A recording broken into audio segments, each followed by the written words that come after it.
खुदेगी, ये इनकी पसंदीदा नारा है। लेकिन मेरे लिए इनकी ये गालियां, ये अपशब्द, ये अलोकतांत्रिक भाषा, मैं उसका भी टॉनिक बना देता हूं।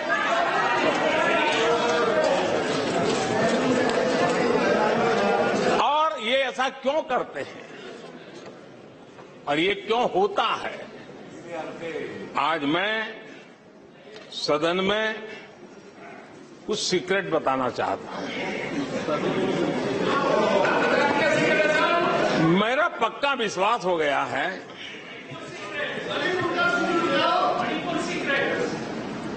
कि विपक्ष के लोगों को एक सीक्रेट वरदान मिला हुआ है। हाँ,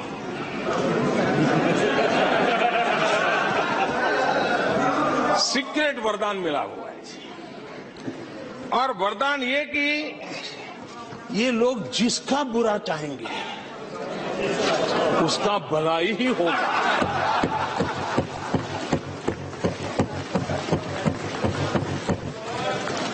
एक उदाहरण तो आप देखिए, मौजूद है।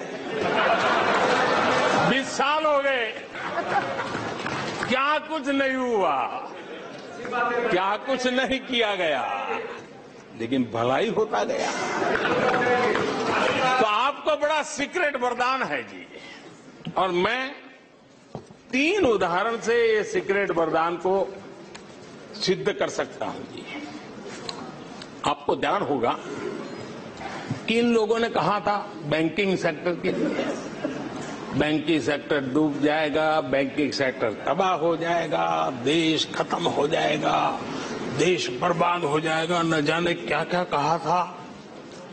और बड़े बड़े विद्वानों को विदेशों से ले आते थे, उनसे कहलवाते थे, ताकि उनकी बात कोई न माने तो शायद उनकी मान ले। हमारे बैंकों की सेहत को लेकर के भांति भांति की निराशा, अफवाह फैलाने का काम इन्होंने पुरजोश किया। और जब इन्होंने बुरा चाहा बैंकों का, तो हुआ क्या? हमारी public sector banks net profit 2 गुने से ज्यादा हो गया। इन लोगों ने फोन बैंकिंग घोटाले की बात, इसके कारण देश को एनपीए के गंभीर संकट में डुबो दिया था। बीते दिनों की बात हो रही है, लेकिन आज जो उन्होंने एनपीए का अंबर लगा के गए थे, उसको भी पार कर करके और एक नई ताकत के साथ निकल चुके हैं। और आज सुबह निर्मला जी ने विस्तार से बताया है कि कितना प्रॉफिट हुआ है। दूसरा उदाहरण, हमारे डिफेंस के हेलीकॉप्टर बनाने वाली सरकारी कंपनी एचएएल, ये एचएएल को लेकर के कितनी भली बुरी बातें इन्होंने करी थी। क्या कुछ नहीं कहा गया था एचएएल के लिए, और इसका दुनिया पे बहुत नुकसान करने वाली भाषा का प्रयोग किया गया था। और एचएएल तबाह हो गया है, एचएएल खत्म हो गया है, भारत की डिफेंस इंडस्ट्री खत्म हो चुकी है। ऐसा न जाने क्या क्या कहा गया था एचएएल के लिए। इतना ही नहीं, जैसे आजकल खेतों में जाकर के वीडियो शूट होता है, मालूम है ना? खेतों में जाकर के वीडियो शूट होता है, हाँ। वैसा ही उस समय एचएएल फैक्ट्री के दरवाजे पर मजदूरों की सभा करके वीडियो शूट करवाया गया था। और वहां के कामगारों को भड़काया गया था, अब तुम्हारा कोई भविष्य नहीं है, तुम्हारे बच्चे मरेंगे, भूखे मरेंगे, एचएएल डूब रहा है। देश की इतनी महत्वपूर्ण इंस्टीट्यूट को इतना बुरा चाहा, इतना बुरा चाहा, इतना बुरा कहा कि वो सीक्रेट आज एचएएल सफलता की नई बुलंदियों को छू रहा है। एचएएल ने अपना highest ever highest revenue register किया है। इनके जी भर करके गंभीर आरोप के बावजूद भी वहां के कामदारों को, वहां के कर्मचारियों को उकसाने की भरपूर कोशिश के बावजूद भी आज एचएएल देश की आन बान शान बन के उभरा। आदरणीय अध्यक्ष जी, जिसका बुरा चाहते हैं वो कैसे आगे बढ़ता है, मैं तीसरा उदाहरण देता हूं। आप जानते हैं एलआईसी के लिए क्या क्या कहा गया था? एलआईसी बर्बाद हो गई, गरीबों के पैसे डूब रहे हैं, गरीब कहां जाएगा, बेचारे ने बड़ी मेहनत से एलआईसी में पैसा डाला है। क्या कहें, जितनी उनकी कल्पना शक्ति थी, जितने उनके दरबारियों ने कागज पकड़ा दिए थे, सारे बोल लेते थे वो, सारे बोल लेते थे। लेकिन आज एलआईसी लगातार मजबूत हो रही है। शेयर मार्केट में रुचि रखने वाले को भी ये गुरु मंत्र है कि जो सरकारी कंपनियों को ये लोग गाली देना, आप उसमें दांव लगा दीजिए साहब, अच्छा ही होने वाला है।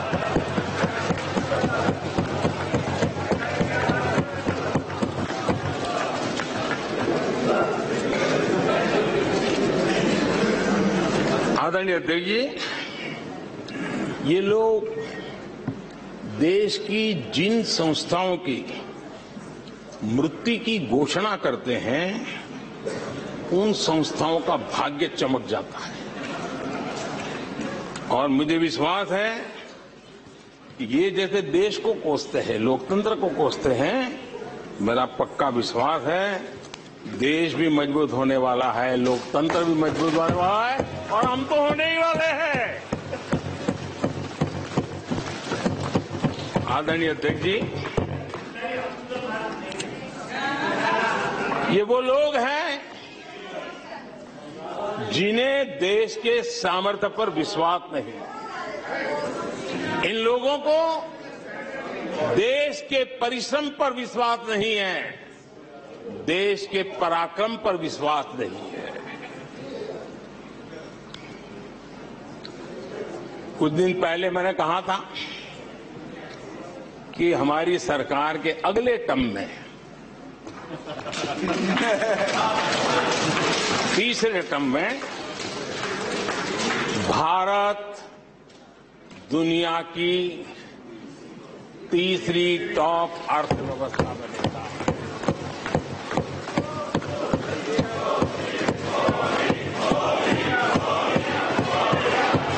आदरणीय अध्यक्ष जी,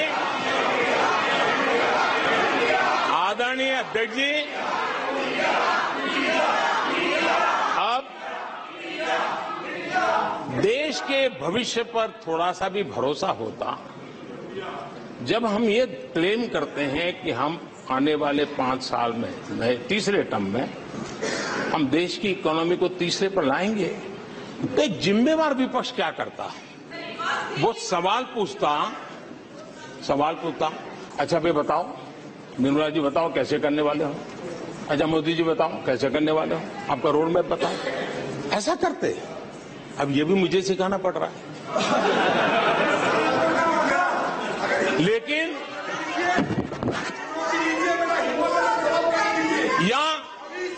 या वो कुछ सुझाव दे सकते थे, ये कुछ सुझाव दे सकते थे, या फिर कहते हम चुनाव में जनता के बीच जाकर के बताएंगे कि ये तीसरे की बात करते हैं, हम तो 1 नंबर पे लेके आएंगे और ऐसे ऐसे लेके कुछ तो करते यार। लेकिन हमारे विपक्ष की त्रासदी ये है और उनके राजनीतिक विमर्श पर गौर कीजिए। कांग्रेस के लोग क्या कह रहे हैं? अब देखिए कितना कल्पना दारिद्र्य है।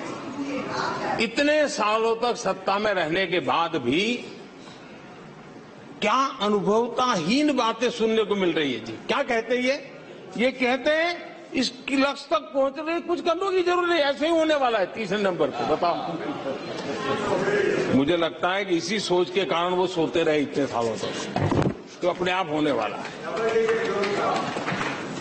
वो कहते हैं बिना कुछ किए तीसरे पहुंच जाएंगे। और कांग्रेस की माने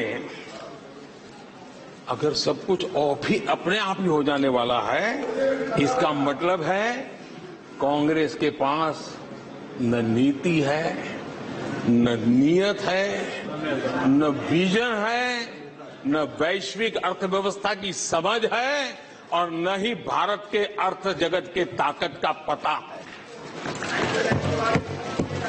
और इसलिए सोए सोए सब हो जाएगा, यही एक आदरणीय अध्यक्ष जी, ये वजह है कि कांग्रेस के शासन में भारत गरीबी और गरीबी को बढ़ाता गया। 1991 में देश कंगाल होने की स्थिति में था। कांग्रेस के शासनकाल में अर्थव्यवस्था दुनिया के क्रम में 10, 11, 12 इसके बीच में झोले खाती थी, झूलती रही थी। लेकिन 2014 के बाद भारत ने टॉप 5 में अपनी जगह बना ली।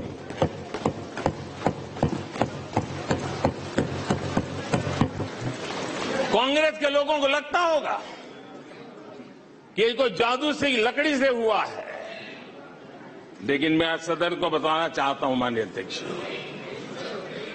रिफॉर्म, परफॉर्म एंड ट्रांसफॉर्म एक निश्चित आयोजन, प्लानिंग और कठोर परिश्रम की पराकाष्ठा, और इसी की वजह से आज देश इस मुकाम पर पहुंचा है।